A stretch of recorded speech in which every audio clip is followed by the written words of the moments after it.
As cliche as it sounded, or as it sounds, what really made me want to become a teacher was I wanted to make a difference in the world. And I really thought about that question, and I thought about all the different ways that you can make a difference. And I think if you really want to change the course of society, the best way is to impact the youth. Old people are more set in their ways. We're kind of more set in our realm of thinking. We don't change as easily, right? But you can really impact and help grow the minds of young people. And I think that's a way to make a difference for not just this generation, but also future generations.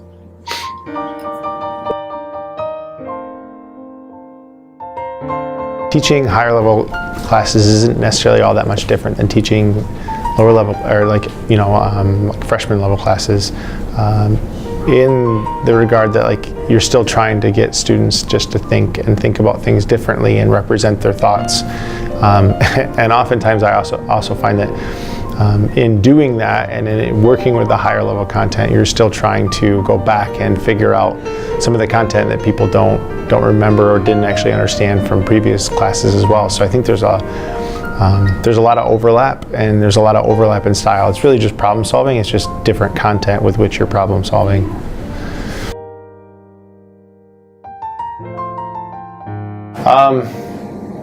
There are a lot of difficulties for teaching. I think for me, I struggle to identify how much time do I really need to put into something. Like, when is something good enough? Should I really keep working on it? I'm by nature a procrastinator, and I think sometimes that helps me in the job because then I have a limited amount of time. But if, for instance, I'm working on a lesson in the summer, I might work on one lesson or one unit for weeks because I have that time to spend, and I'm like, oh, I don't know if that idea is good enough yet, right? And then the end of summer rolls around and I have to have the unit finalized, and so all of a sudden I'm like, okay, well, this is the best thing that I've come across so far, and I'm going to roll with that and start to make a unit plan out of it.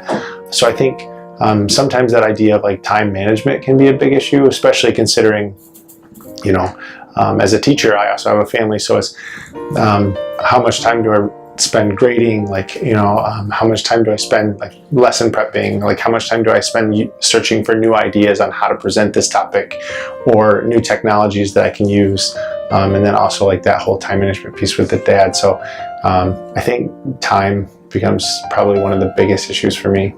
How do I spend it?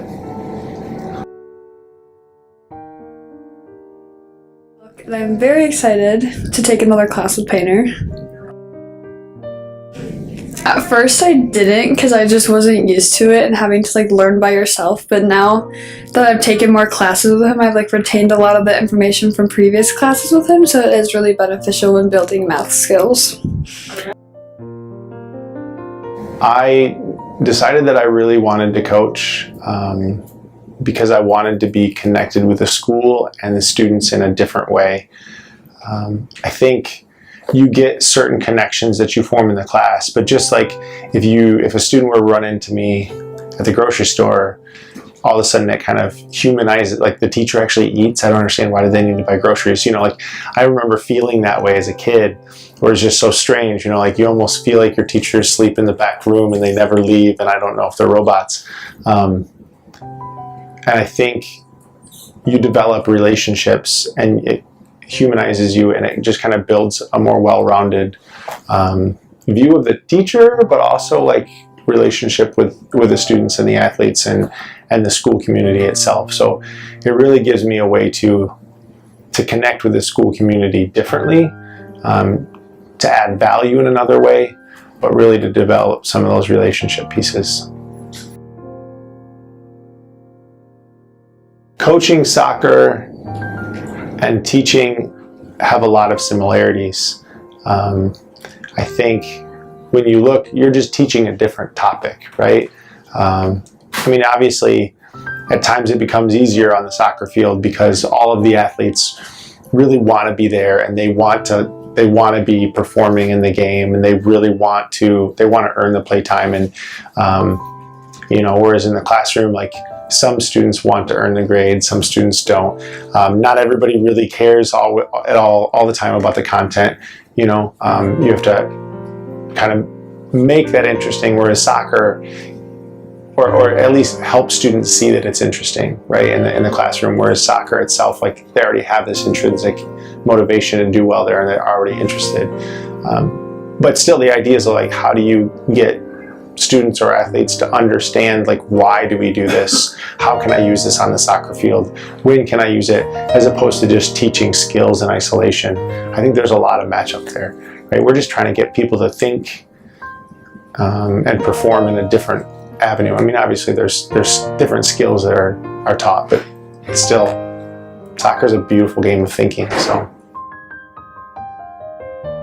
definitely the athletes and just the relationships and the, you know, opportunities to build relationships. I think that is the best thing about coaching, is it gives you an opportunity to develop connections with the players. Yeah, by far that's the best.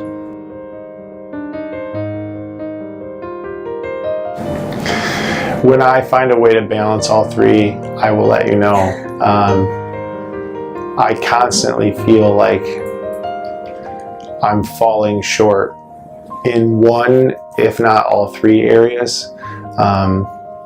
There are definitely times when I feel like I haven't given enough time to my kids, or I haven't given enough time to my wife, or I didn't spend as much time lesson planning as I should have, and I feel like the lesson didn't go as well as it could have, or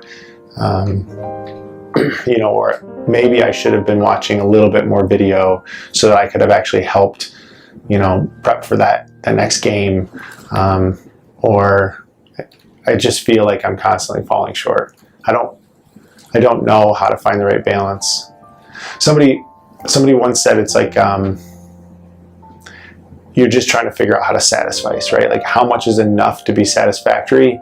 Because how do you have three things in your life that you want to do really, really well, almost to the point of wanting to do them perfect. I mean, maybe life is all about satisficing. Because I don't think, even if I only had one goal in my life, to be a good teacher and there was nothing else, to me, like, good is like the best that I could ever do. Can you ever really do the best that you can ever do? You can do the best version maybe for right now, but could it have been better if you spent more time? You know, could it be better next year? I mean, that elusive search for perfection, that's really what it is, right? Like, you're never going to get perfect. So, yeah, I mean, maybe that's just how it is. Now there's just three things. So.